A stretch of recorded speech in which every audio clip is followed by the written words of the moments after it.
जगन्नाथ कण्ठशोभितकौस्तभ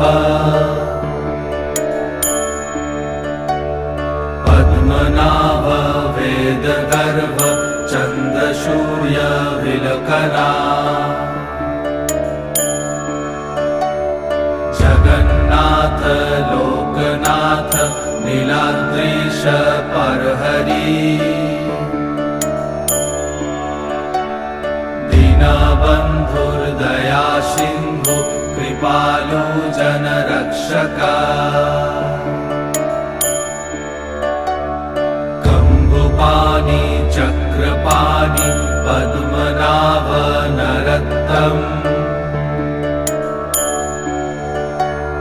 जगत्तं पालको व्यापी सर्वव्यापी सुरेश्वर